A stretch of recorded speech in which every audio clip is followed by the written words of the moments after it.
পাবনা জেলা সদর থেকে প্রায় ৫৫ কিলোমিটার উত্তর-পূর্বে এই ফরিদপুর উপজেলা অবস্থিত।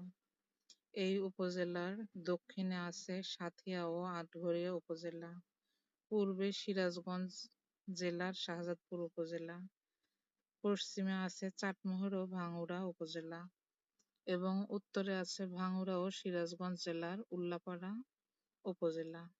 এই উপজেলার আয়তন প্রায় ১৪৫.৪৭ বর্গ কিলোমিটার। পাবনা জেলার প্রাচীনতম উপজেলার মাঝে ফরিদপুর উপজেলা একটি। ১৯২০ সালে এটি থানা হিসেবে প্রতিষ্ঠা লাভ করে।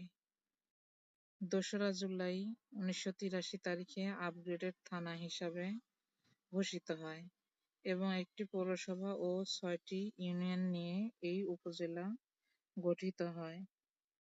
কথিত আছে শেখ শাহ ফরিদ নামে একজন সুফি সাধক এখানে আসেন এবং অবস্থান করেন দীর্ঘদিন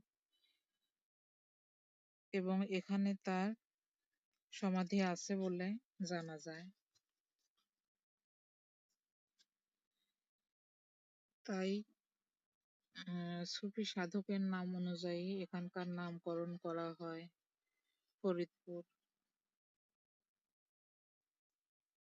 কথিত আছে সিরাজগঞ্জ জেলার তাড়াশ উপজেলার জমিদার বনোয়ারি লাল রায় এই এলাকায় চলাচলের সময় আজব কিছু দেখতে পান এবং তিনি সিদ্ধান্ত নেন এখানে তার রাজবাড়ি নির্মাণ করবেন এবং বসবাস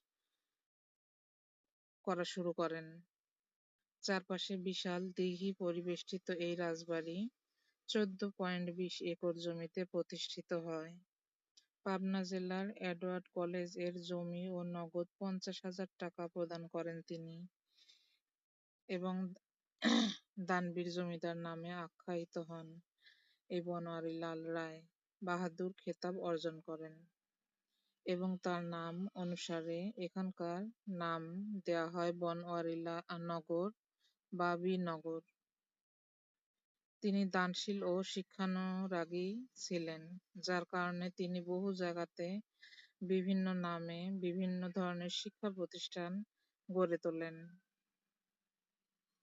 ফরিদপুর উপজেলা দুধ ও ঘি উৎপাদনের জন্য বিখ্যাত।